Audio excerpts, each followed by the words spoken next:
Bismillahirrahmanirrahim. Setelah musannif selesai menjelaskan tentang kitabu ahkamit thaharah, hukum-hukum yang menjelaskan tentang bersuci dari awal pembagian air, kemudian tentang wudu, tentang mandi, tentang adus, tayamum.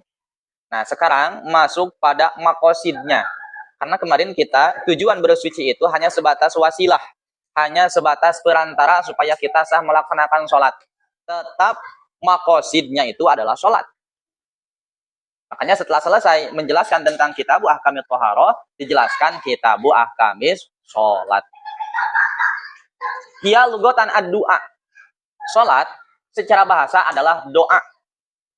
Kenapa kok dinamakan doa? Karena setiap ucapan yang kita baca ketika sholat itu semuanya doa.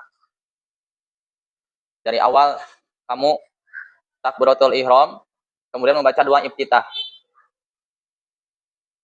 Ini wajjahtu wajhiya lilladzi fataras samawati wal ard. Saya wajjahtu menghadap wajhi pada datmu alladzi fataras samawati yang menciptakan langit wal ardi dan juga bumi.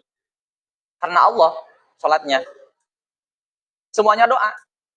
Ketika duduk di antara dua sujud, gimana bacaannya? Robbighfirli warhamni wazburni. Itu semuanya doa. Robbighfirli, Robbi, wahai Tuhanku, ighfir, moga-moga engkau ampuni. Robbighfirli, padaku, warham, dan kasihi ni padaku. Itu doa semuanya. Yang kita ucapkan di dalam sholat itu semuanya doa. Makanya sholat secara bahasa adalah doa. Wasaraan, sedangkan sholat secara syara seperti halnya diucapkan oleh Imam Ar-Rafi'i adalah aqwalun wa af'alun muftatahatun bit takbir muhtatamatun bit taslim bisara'itu mahsusatin. Setiap ucapan, setiap pekerjaan yang diawali dengan takbiratul ihram dan diakhiri dengan salam dengan syarat-syarat tertentu maka dinamakan sholat. Awalnya kapan? Setelah takbiratul ihram. Awalnya. Usolli pada maghribi salah sarokaatin makmuman lillahi ta'ala. Allah takbiratul ihram. Allahu akbar. Sudah dimulai sholat tuh. Ketika sudah dimulai sholat, maka segala syarat-syarat yang berhubungan dengan sholat mulai berlaku. Sampai kapan? Akhirnya sampai ulug salam. Assalamualaikum, assalamualaikum. Sebelum sholat, kamu boleh gak ngomong? Boleh. Sebelum sholat, boleh gak bercanda?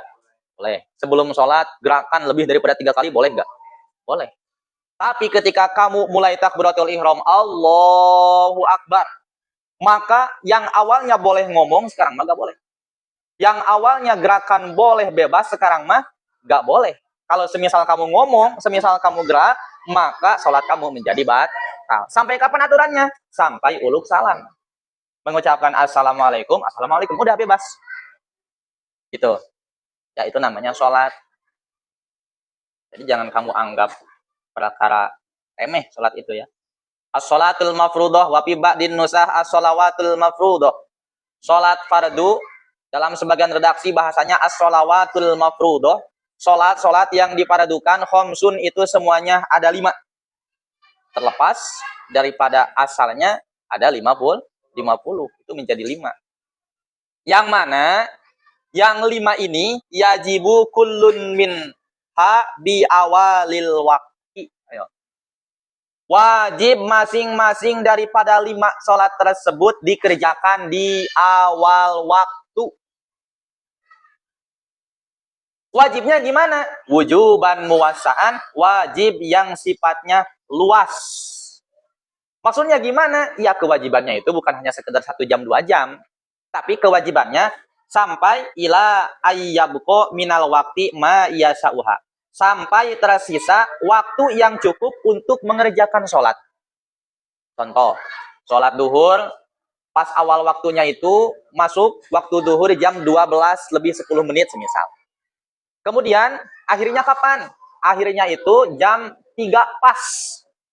Jam 3 pas udah mulai masuk waktu asar. Nah ini kewajiban sholat duhur, wajibnya sampai kapan adanya kita bisa dikatakan tidak mengakhirkan waktu? sampai tidak tersisa waktu yang cukup untuk melaksanakan sholat. Anggap sholat duhur semisal berapa menit? 5 lah secara umum ya.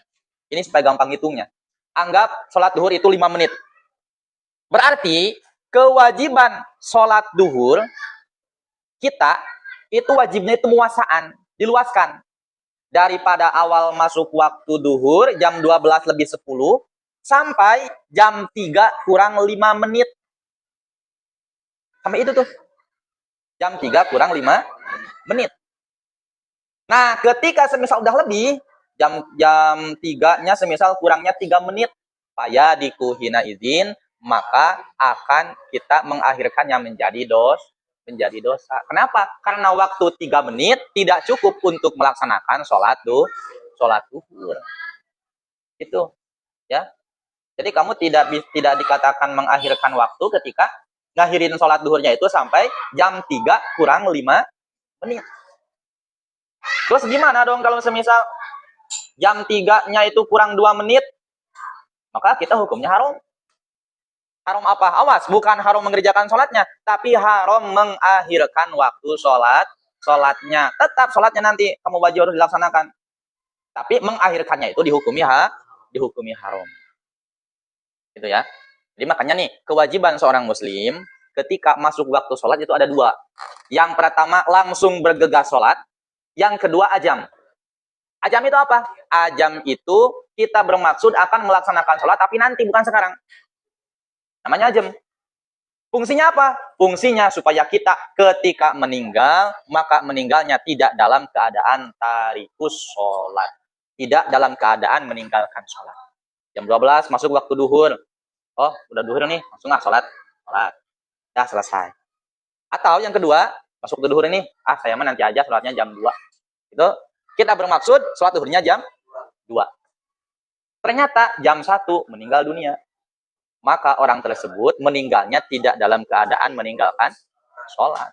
Tapi kalau semisal tidak ada ajam, jam 12 lebih, kemudian kita nggak ada ajam, nggak langsung melaksanakan sholat, tiba-tiba jam 1 meninggal, maka meninggalnya dalam keadaan tarikus sholat. Kan kita nggak ada yang tahu meninggalnya kapan. Hanya ketika masuk waktu sholat, minimal kalau tidak langsung dilaksanakan harus ajam. Ngajam bahasanya.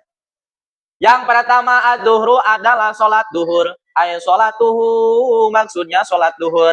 Imam Nawawi berpendapat sumiat bidzalika. Kenapa duhur dinamakan si duhur? Kenapa nggak asar dinamakan nggak maghrib? Kenapa kok duhur? Oh, li'annaha dohiratun waston nahari.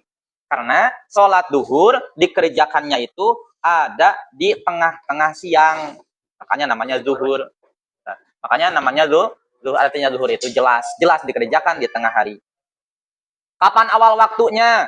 Awal waktunya adalah zawalu mailus samsi, bergesernya matahari, anwastis samai, dari tengah-tengah langit. La binadri linapsil amri, tidak melihat pada kenyataannya, bal lima iyadharulana, tetapi dengan sesuatu yang memang jelas terlihat oleh kita. Jam 12 pas, matahari berada di atas nih. Ya, di atas. Ini belum masuk waktu duhur. Tapi ketika sudah bergeser sedikit, bergeser ke barat dikit, nah itu udah mulai masuk waktu duhur. Tapi nggak harus kamu lihat langsung ke atas. Begitu maksudnya rinafsil amri itu. Bukan berarti harus kamu lihat langsung ke atas bergesernya. Nggak harus seperti itu. La bin nadil inafsil amri. Bal lima yadharulana. Wa yurafu dzalikal mail. Terus bagaimana cara kita mengetahui bahwa bayangannya itu sudah bergeser, bahwa matahari sudah bergeser? Bitahawulidzilli, dengan berpindahnya bayangan ila jihatil masrik, ke arah timur. Ba'da tanahi qasrihi, setelah akhir daripada pendeknya bayangan. Alladzi huwa ghayatul irtifa'i samsi, yang mana itu merupakan puncak naiknya matahari. Jadi kalau zaman dulu itu kan nggak ada jam. Maka caranya kita menentukan ini udah masuk ke zuhur atau enggak, dengan cara menancapkan suatu perkara. Contoh seperti halnya kayu. Perhatiin. Yang ngobrol. Kayu, coba pinjam itu. Pinjam pulpen. Pinjam pulpen. Ya. Nah, ini kan ada bayangannya. Ketika semisal siang, lah, atau gini lah. Tuh, ada bayangannya kan? Sedikit, ada bayangan. Nah, ketika tengah hari, di siang bolong, ketika semisal pulpen ini tidak ada bayangannya, tidak ada bayangan sama sekali. Oh, berarti itu menunjukkan matahari di atas. Benar-benar di atas kita. Karena tidak ada bayangan sedikit pun. Nah, ketika ada sedikit bayangan, bayangannya ke timur. Ya, anggap ini timur, ini barat, ini timur. Nah, bayangannya ke sini, ada dikit. Oh, berarti itu udah masuk waktu zuhur. Ya. Jadi kan kalau dari pagi ini nih, kalau dari pagi, ini semisal timur, ini barat, ini timur, ini barat. Bagi di sini matahari naik ke atas. Bayangan kan dari sini, bayangannya. Ketika matahari di timur, maka bayangannya ada di barat. Matahari di sini, naik ke atas, bayangan di sini maka bayangannya di sini. Nah, asalnya panjang bayangannya, panjang, pendek. Semakin matahari ke atas, semakin bayangannya nggak ada. Matahari pas di atas, maka bayangannya tidak ada. Matahari bergeser ke barat, maka otomatis bayangannya akan ke timur. Ketika ada sedikit bayangan ke timur, maka disitulah udah mulai masuk waktu zuhur. Berarti mailus samsi namanya. Zawalus samsi, tergelincirnya matahari. Makanya kalau dalam prakteknya, nanti besok tuh, semisal kalau dalam keadaan panas, ya kamu tinggal jangan begini lah. Yang bendera aja, yang bendera lihat. Yang bendera kalau pagi itu si bayangannya kemana? Bayangannya pasti ada di sebelah barat. Asalnya pas pagi mulai keluar, bayangannya lebih tinggi, lebih panjang. Semakin ke atas, bayangannya semakin pendek. Ke jam 12 pas bayangan yang bendera itu pasti tidak ada bayangan. Lebih jam 12 lebih 5. Oh, ternyata ada bayangannya sedikit ke timur. Sedikit. Oh, berarti itu udah masuk waktu zuhur. Gitu. Gitu caranya. Jadi gak harus dengar lihat jam juga kita bisa menentukan. Gitu ya. Wa akhiruhu, akhirnya kapan waktu duhur? Ayo waktu duhri ida soro dillu kulli syai'in mislah. Yakni sampai bayangan suatu perkara itu sama. Ayo ghairi dzilli zawal, yakni selain bayangan zawal. Jadi sampai sama. Jadi kalau sampai waktu asar itu berarti ketika contoh tiang bendera 5 meter, berarti bayangannya sampai 5 meter. Nah, itu akhir daripada waktu duhur. Ketika bayangannya nambah jadi 6 meter, maka udah mulai masuk waktu asar. Wadillu lugatan, kemudian bayangan secara bahasa adalah as-satru, menutup. Makanya dikatakan ana fi dhilli fulanin, saya ditutupnya ki fulan, aisataruhu. Walaisa ad-dhillu ada musamsi, dan ada masamsi, ya. Tidak ada bayangan, yang dinamakan bayangan itu bukan berarti tidak adanya matahari. Bukan berarti gitu. Kama qad yutawahamu, seperti yang disangka oleh kebanyakan orang, bal huwa amrun wujudiyun. Tetapi bayangan itu adalah sesuatu yang ada, yang diciptakan oleh Allah Ta'ala linafil badani, untuk kemanfaatan badan, wa ghairihi, dan selain. Itu bayangan. Jadi bayangan itu bukan berarti tidak ada matahari. Kan kalau secara sekilas kan gini, bayangan nih. Bayangan, di sini matahari, kemudian di sini matahari, di sini bayangan. Oh, berarti bayangan itu sesuatu yang tidak terkena sinar matahari, bukan seperti itu. Tapi amrun wujudiyun, sesuatu perkara yang diciptakan oleh Allah, tujuan linafil badan, untuk kemanfaatan badan. Itu bayangan itu, karena ada, ya. Tidak ada matahari tapi bayangannya enggak ada. Atau semisal ada bayangan tapi tidak ada matahari. Apa contohnya? Kalau malam pakai lampu, bayangan ada enggak? Ada. Tapi mataharinya enggak muncul. Nah, gitu.